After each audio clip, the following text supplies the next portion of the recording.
আসসালামু আলাইকুম ভিউয়ার্স, আমার এটা নতুন চ্যানেলটা যদি ভালো লাগে সবাই লাইক সাবস্ক্রাইব করতে ভুলবেন না। আমার সামনে 3টা মেডিসিন রয়েছে। একটি হচ্ছে অরাকলস এস বেট, ভালো করে দেখে নিন, অরাকলস এস বেট। আর এটি হচ্ছে জিঙ্ক সিরাপ, এটি মানুষের জিঙ্ক। আর এটি হচ্ছে লিভার টনিক। এই 3টা মেডিসিন ছাগলের জন্য খুবই গুরুত্বপূর্ণ, বিশেষ করে গাভীন ছাগল। দেখুন আমার ছাগলটা খ্যারও খাচ্ছে।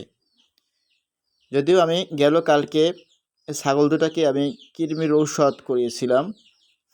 কৃমির ঔষধ করার পর আমার ছাগলটা কিছুক্ষণ সময় অসুস্থ ছিল। অসুস্থ থাকার পরে দেখেছি যে কিছুই খাচ্ছে না আমার ছাগল। কিছু খাচ্ছে না এবং চাবলাচ্ছেও না।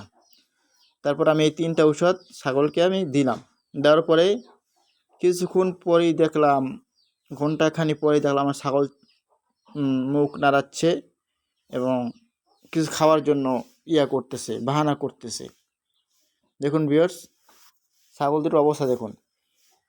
এই 3টা ঔষধ খুবই ইম্পর্টেন্ট, গুরুত্বপূর্ণ।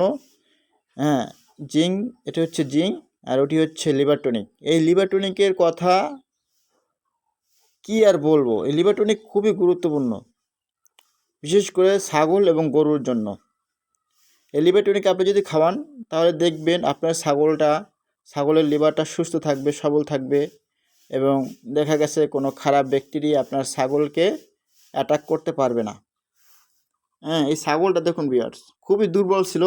আমি ঔষধ করাবার পরে ছাগল দুইটা আলহামদুলিল্লাহ খুবই সুস্থ এবং সবল হয়েছে।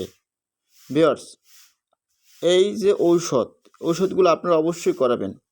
বিশেষ করে গাভীন ছাগলকে ক্যালসিয়াম, জিঙ্ক এবং লিভার টনিক অবশ্যই দিবেন। দিলে গাভীন ছাগলের পেটের বাচ্চাটা ভালো থাকবে এবং সুস্থ ও সবল থাকবে।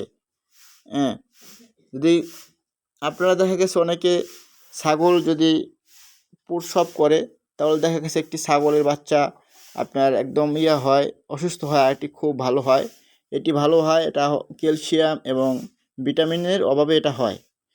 আপনি যদি রেগুলারলি ছাগলকে যদি ঠিকভাবে যত্ন করেন এবং এই ঔষধগুলো দেন, তাহলে দেখবেন আপনার ছাগলটা সুস্থ ও সবল থাকবে। দেখুন ভিউয়ার্স, আমার ছাগল আলহামদুলিল্লাহ খুবই সুন্দর এবং সবল হয়েছে।